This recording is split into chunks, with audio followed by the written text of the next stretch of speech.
Assalamualaikum warahmatullahi wabarakatuh. Perkenalkan, nama saya Eki Nofriza Alam, Eskom MT. Saya adalah dosen di program studi S1 Sistem Informasi Universitas Telkom. Saya merupakan koordinator mata kuliah untuk mata kuliah pengembangan aplikasi website. Mata kuliah ini merupakan mata kuliah yang memiliki rumpun Enterprise Application Development. Mata kuliah ini juga memiliki bobot sebesar 3 SKS. Untuk mata kuliah ini merupakan mata kuliah yang mempelajari konsep dan pembuatan aplikasi website menggunakan bahasa pemrograman berbasis website yaitu PHP dan kerangka kerja pemrograman website menggunakan Laravel.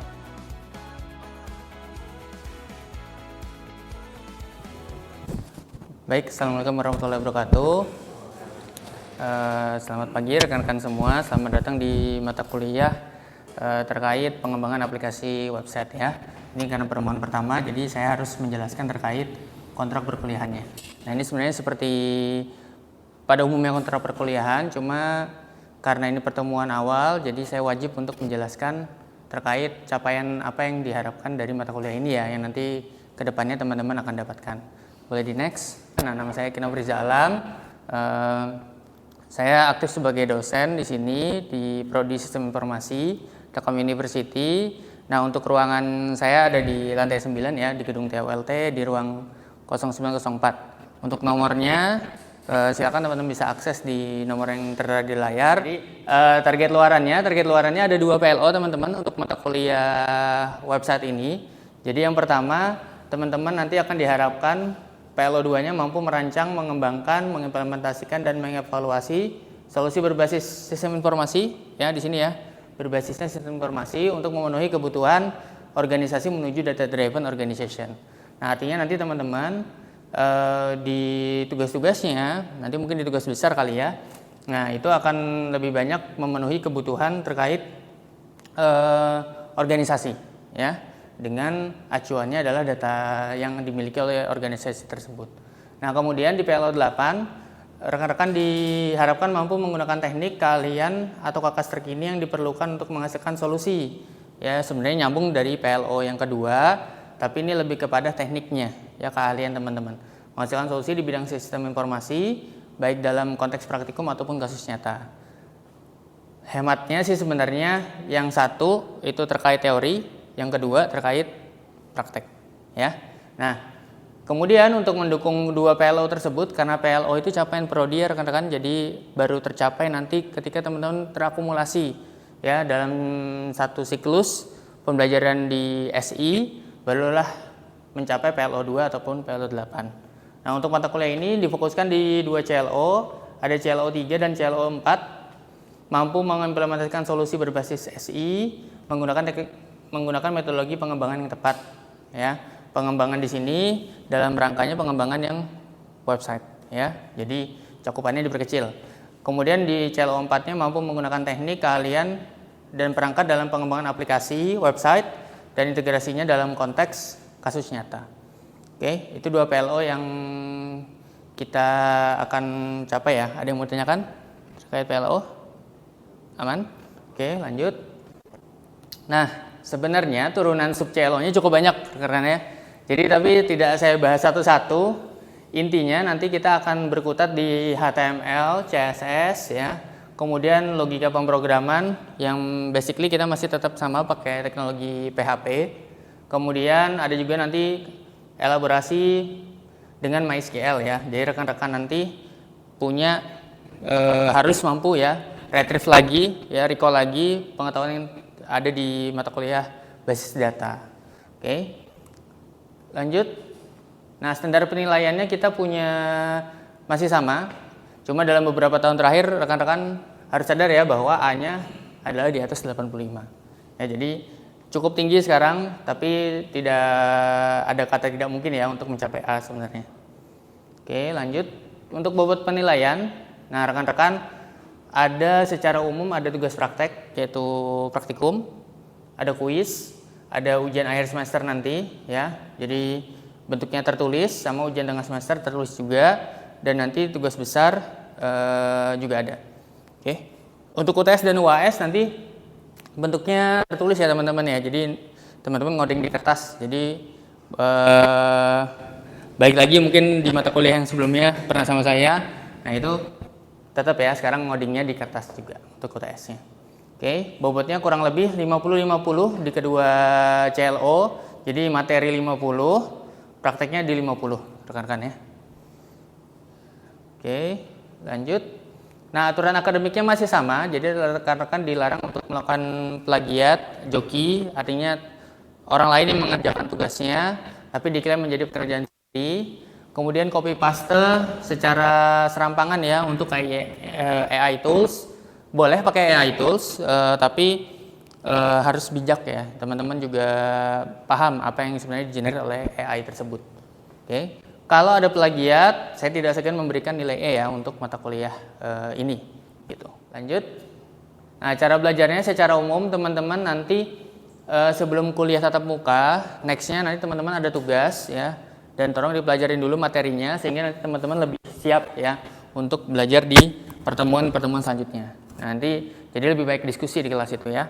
Karena jujur kalau misalnya kita menyampaikan semua dalam satu pertemuan itu tidak cukup waktunya ya.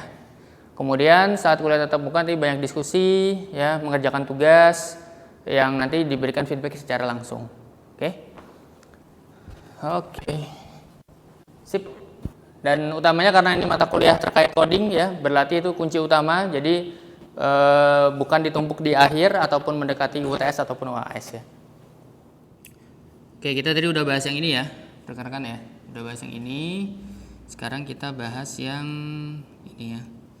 Jadi nanti pertemuan awal ya rekan-rekan diminta untuk belajar terkait ada di situ memahami konsep dasar pengembangan web dan arsitektur ya, itu nanti pertemuan awal. Kemudian memahami elemen dasar HTML sama CSS. Jadi nanti CSS, HTML itu fullnya di pertemuan kedua. Ya, nanti pertemuan ketiga teman-teman praktek ya, ada praktikumnya. Kemudian pertemuan keempat nanti udah langsung loncat ke pengaplikasian database ya dengan menggunakan PHP ya. Jadi udah langsung koneksi. Oke. Nah, yang kelimanya nanti rekan-rekan diharapkan mampu mengimplementasikan CRUD ya, sederhana dari PHP sama MySQL, karena tadi pertemuan 4 udah tahu koneksinya. Lanjut ke implementasi kasus, yaitu buat CRUD. Nah, ini basic banget. Setelah udah basic, nanti teman-teman akan memahami konsep MVC ya sebagai pengantar rekan-rekan nanti masuk ke Laravel atau framework dari PHP ya. Kemudian pertemuan ketujuh, teman-teman mulai diajarkan bagaimana cara kerja middleware karena teman-teman udah masuk ke framework ya, sehingga perlu nanti belajar middleware. Oke, habis itu UTS baru nanti lanjut pertemuan-pertemuan selanjutnya, lebih banyak bobotnya ke pengantar ya, pengantar untuk mendukung pemahaman kalian terkait website. Jadi nanti di sana mampu menggunakan Laravel ini praktek ya, makanya di sini tugas praktek masuknya ya. Mulai kenal MVC ya. Nah, nanti di praktikumnya terkait routing, blade sama MVC-nya. Kemudian lanjut nanti praktikum middleware-nya di pertemuan 10. Nah, baru nanti pertemuan 11 belajar yang namanya RESTful API ya, untuk mendukung pemahaman kalian terkait website. Jujur ini lebih cepat runningnya teman-temannya dari tahun sebelumnya terkait RPS ini, jadi semuanya padat banget. Nanti lebih banyak di praktek sebenarnya, kombinasi lah begitu ya. Nah, baru nanti pertemuan 12 sampai ke 14 nanti bobotnya lebih kepada tugas besar. Nanti teman-teman diberikan pemahaman terkait Git dan lain-lain ya. Jadi di sini ada Git. Ya, ada Git kolaborasi. Baru ada di sini ada RESTful API ini praktikum. Nah, baru nanti ada pengantar deployment ya. Tentang web security sama performance optimization. Tapi sederhana saja. Jadi hanya awal-awalannya saja. Baru nanti terakhir presentasi, baru nanti pertemuan ke-16-nya sudah masuk ke UAS. Oke, pengantar pengembangan aplikasi web, jadi overview ya terkait teknologi web itu sudah sampai mana, kemudian di pengantar arsitektur webnya seperti apa. Oke, jadi sejarah awalnya ya. Jadi ditemukan pada tahun 1989 oleh tim Berners-Lee. Ini awal banget ya, itu terkait teknologi namanya triple W ya, atau World Wide Web. Nah ini baru proyek awal nih penelitiannya ya, baru dimulai. Nah baru pertama-tama itu masih bentuknya HTML saja, jadi hanya struktur saja. Makanya nanti kalau di timelinenya ini masuk web 1.0 yang bentuknya statis ya rekan-rekan ya. Nah jadi makanya di sini bukan bahasa pemrograman karena dia masuknya adalah cuma bahasa standar saja, jadi tidak ada logika di dalamnya ya, tidak ada logika di dalamnya, sehingga bentuknya seperti ini, flat banget ya, hanya struktur yang mungkin isinya teks ya, image, video dan seterusnya ya, tanpa adanya layouting yang cukup menarik seperti sekarang. Nah perkembangannya memang secara timeline itu 1.0 dimulai dari sini ya, jadi ini hanya satu arah, jadi isinya itu cuma konten yang disajikan saja ya ke pengguna ya. Sedangkan di web 2.0 ini sudah mulai konten itu bisa dibaca dan bisa ditulis ya. Makanya di web 2.0 paling besar itu signifikansinya ada di website blog ya.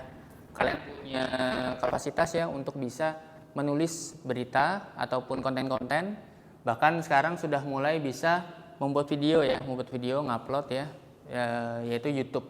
Nah jadi memang di sini sudah mulai adanya interaksi dua arah.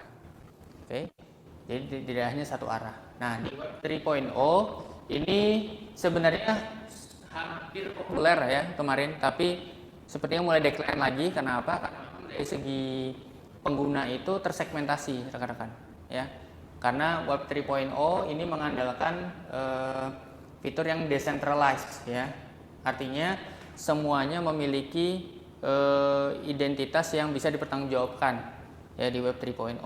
Kalau istilahnya itu, kalau web 2.0 semuanya tersentral, misalnya kita pakai layanan Google, semua milik kita tuh secara tidak langsung kita serahkan ke Google ya. Tapi kalau di web 3.0 apa yang kita upload, kita punya identitas bahwa itu milik saya gitu.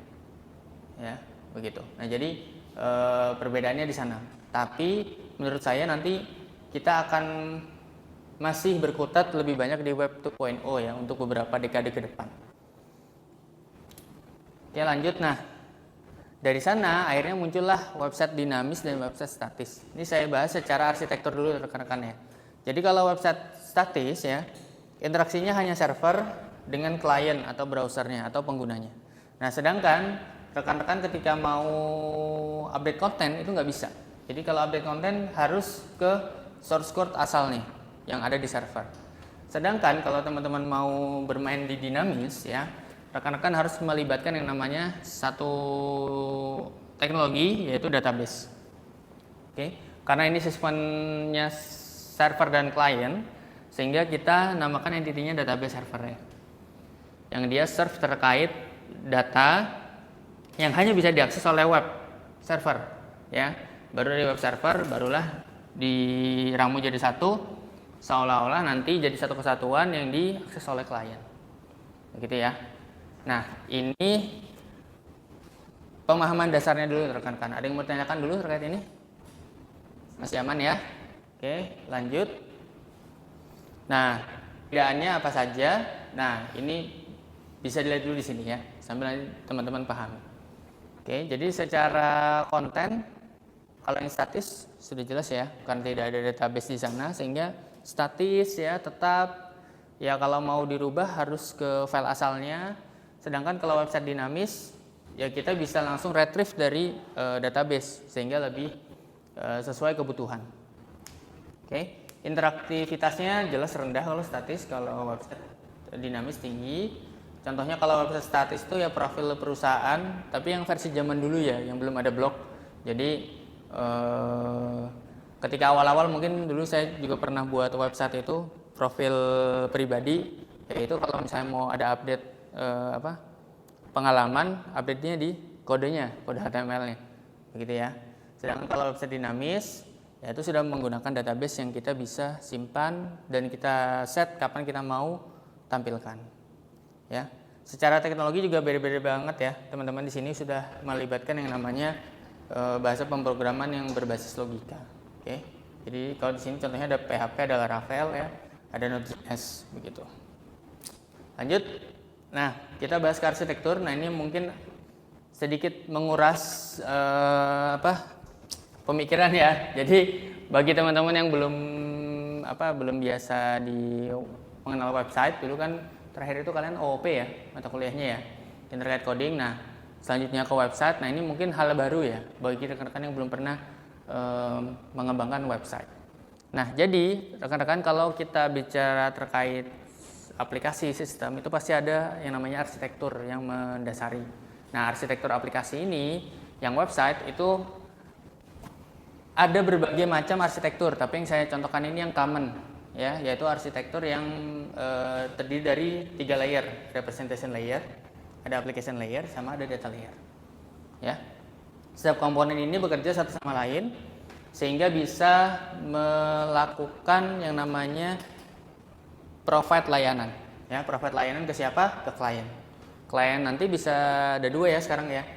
Sekarang device macam-macam, ada laptop, ada tab, ada handphone ya, yang semuanya bisa akses ke website. Nah, itulah yang di-provide melalui apa? Melalui internet. Nah, di belakang internet sebenarnya ada layer, ada 2 ya, ada application layer sama data layer. Tapi mostly data layer tidak terlihat ya. Sangat saru dengan si application layernya.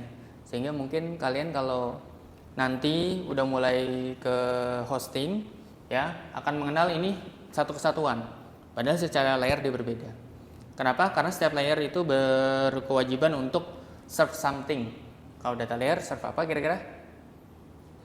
Serve data ya. Sedangkan application layer nanti serve aplikasinya ya. Oke. Begitu. Ada yang mau tanyakan? Masih aman? Oke. Lanjut. Nah, di sini ada cara kerja aplikasi website. Jadi ini. Oke. Kita lanjut ke sesi kuis ya, rekan-rekan ya. Tolong disiapkan handphonenya. Kita kuis pakai Quizzes ya. Oke, silakan ya, rekan-rekan join. Pakai laptop boleh, pakai apa namanya? Pakai handphone boleh. Oke, udah semua ya. Kita mulai. Nanti ada leaderboardnya ya, rekan-rekan ya. Ada yang 5 detik, ada yang 20 detik soalnya. Silakan.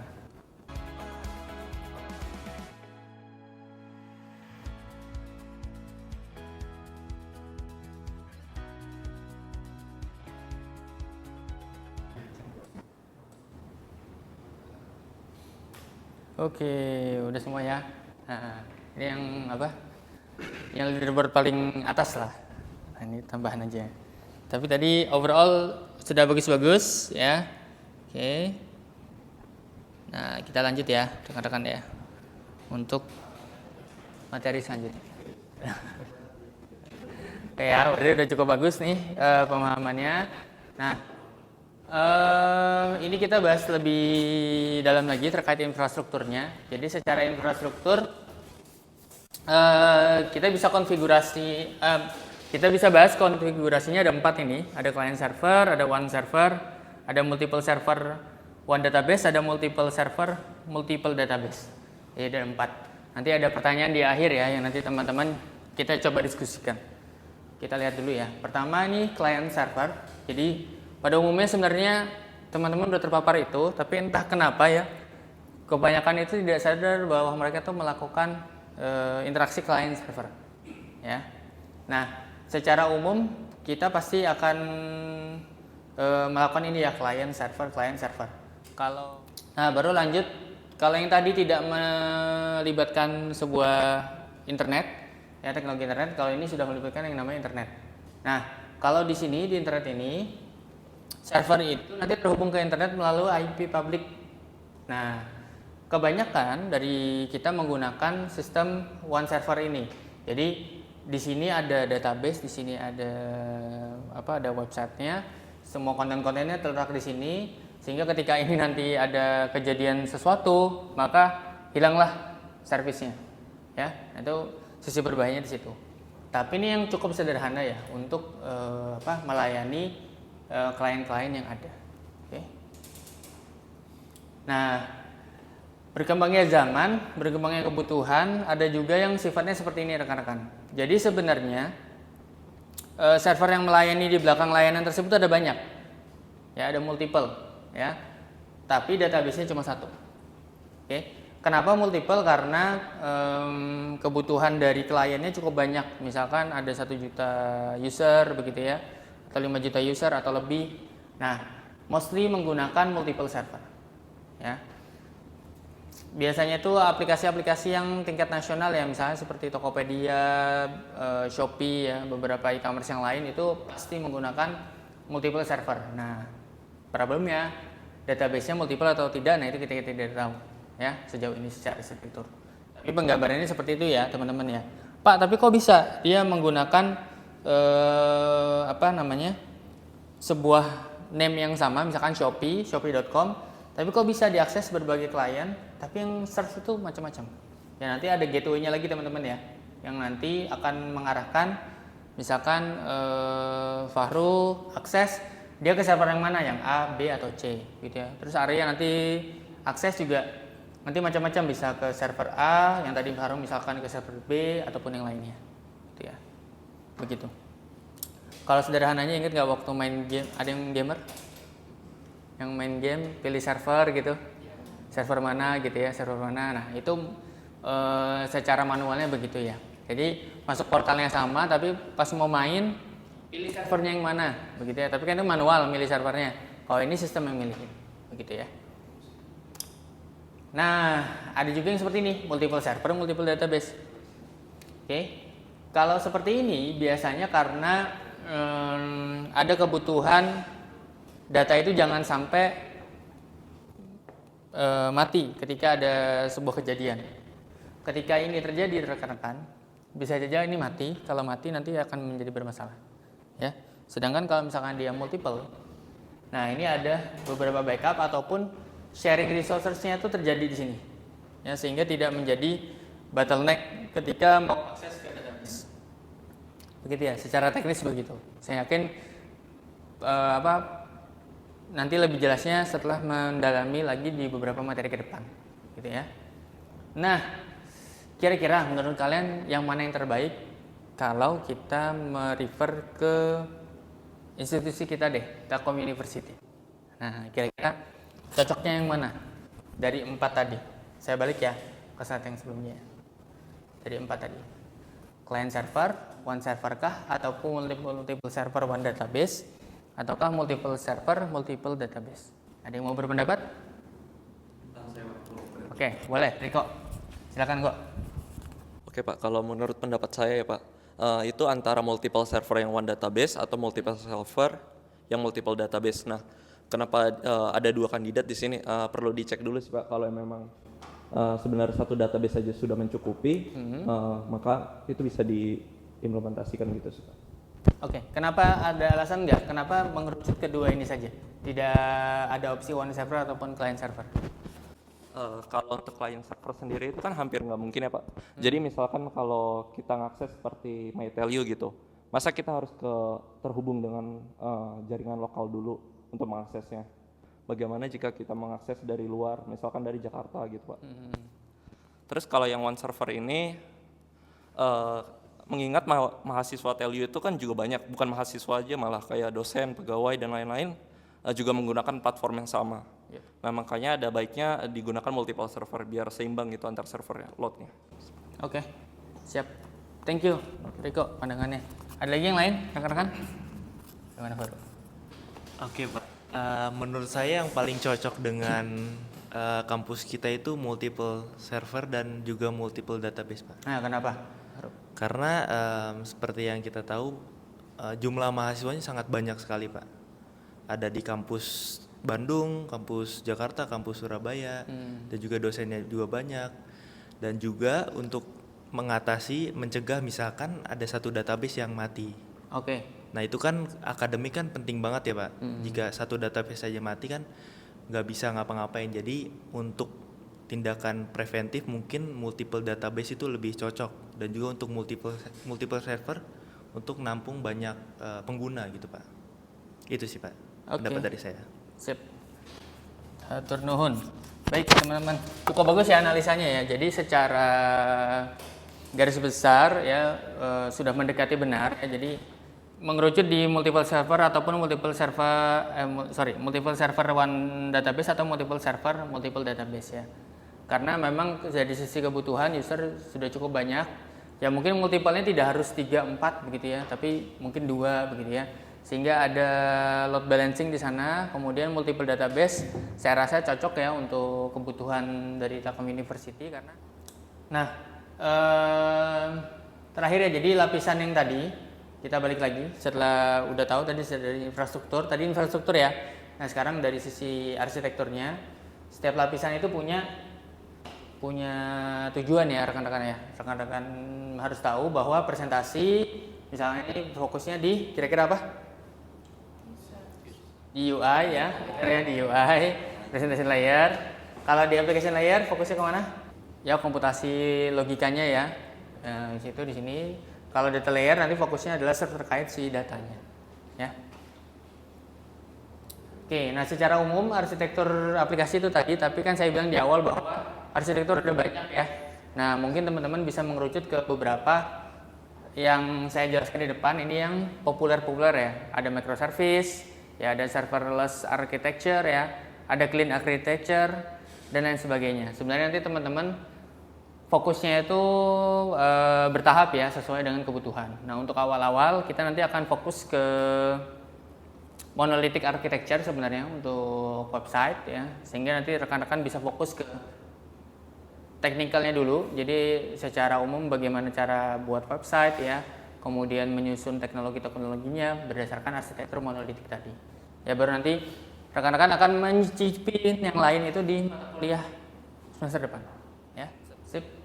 Nah, untuk nextnya, untuk persiapannya, rekan-rekan saya berikan tugas untuk mempersiapkan dulu ya. Jadi di sini buat 1 halaman HTML dulu ya. Tapi ini untuk kelas berikutnya ya teman-teman ya. Jadi bukan hari ini. Nah, terus buat layout sederhana dari situ agar menjadi basic CV pribadi kalian. Nanti ada layoutingnya, tidak dibatasin. Pastikan semua yang kalian gunakan itu bisa dijelaskan oleh rekan-rekan semua. Ya. Nah, ini kita bahas di pekan depan ya. Oke, atur nuhun rekan-rekan. Buat hari ini terima kasih. Saya akhiri ya untuk pertemuannya. Assalamualaikum warahmatullahi wabarakatuh. Selamat siang.